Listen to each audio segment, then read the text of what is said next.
Why are farts always so funny?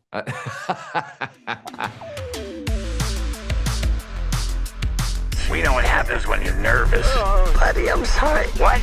No, no, no, no! Help me! Stay with me, Buffalo! I loved this film so much. It is so exciting. It's visceral. It's hilarious. The story, character, moments, like just perfect. So congratulations. Wow, thank you, man. Means a lot. Somehow the animation in this one surpasses the incredible work that you and the team already achieved the first time around.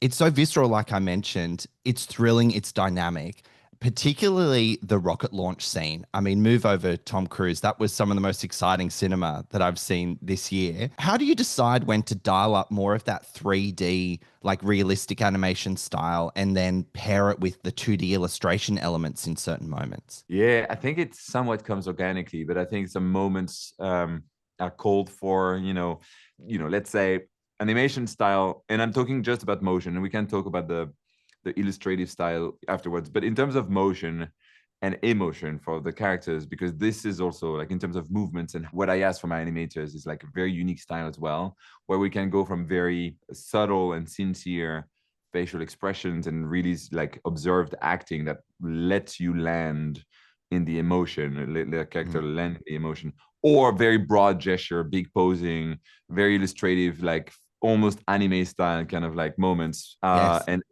very pushed and cartoony at the same time.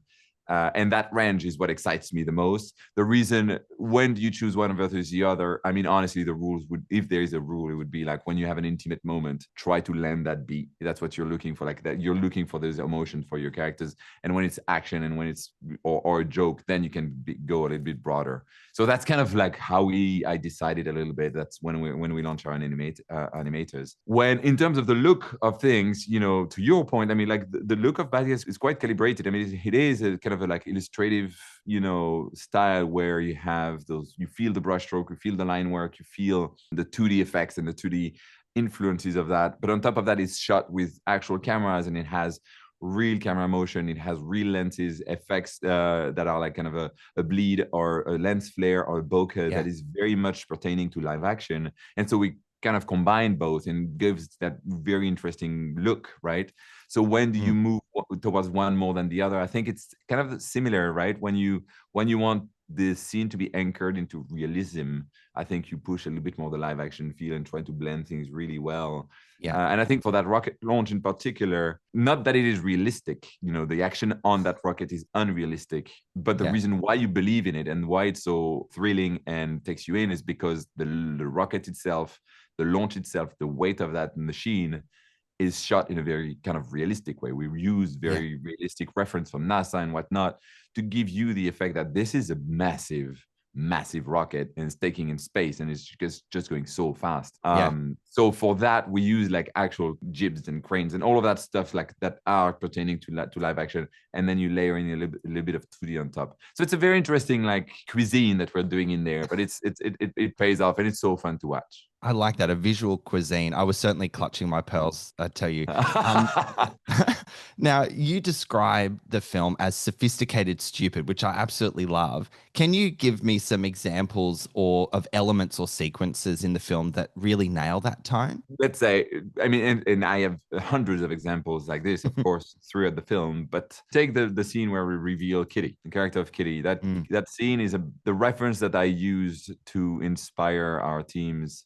The live action references were Skyfall with Javier Bardem walking towards James Bond, where he's tied up on that chair. This is not a kid's reference, not at all, like literally not. Or True Romance, where Dennis Hopper and Chris Walken is about just before he kills Dennis Hopper, that scene, and starts laughing maniacally. That scene is also a massive inspiration, right? The way we shot this scene is very complicated, right? By the way, very hard to shoot a scene like this, where you're in the POV of your characters, and you don't know if this mysterious character is coming out. Introduction of your baddie, and very, very, very calculated camera moves and very subtle acting, and then you break it up with Snake doing his crazy dumb joke where he's in love with that woman no matter what. That's the sophistication stupid. That's when you just bring something incredibly silly and funny in a moment that is very calculated and quite technically arresting. You mentioned Mr. Snake. His entry into the film and his transformation into an insufferable gym bro is just iconic. Yes. The use in of love, in love, yeah. Love. The use of Sabrina Carpenter's monster hit Espresso is such an inspired choice. Were there other songs that you were like toying up to use in that moment, and why was Espresso the perfect choice in the end? We tried cheaper cheaper choices.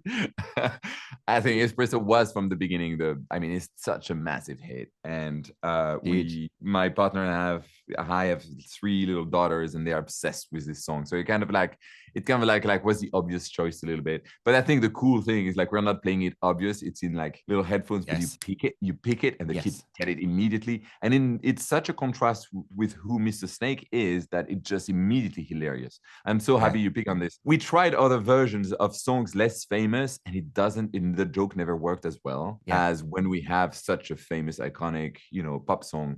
And to your point, this was always a great scene. I love that entrance, but now with that song, it just like made it like really top notch. And also, you've got kudos with your kids because you use that song. Yes. Well, you know what? They haven't seen it yet. They're going to see it tonight. So I can't wait for them to react to it. Yeah. Awesome. I can't wait to hear of their reaction. Now, I've got a very journalistically important question to ask. Why are farts always so funny?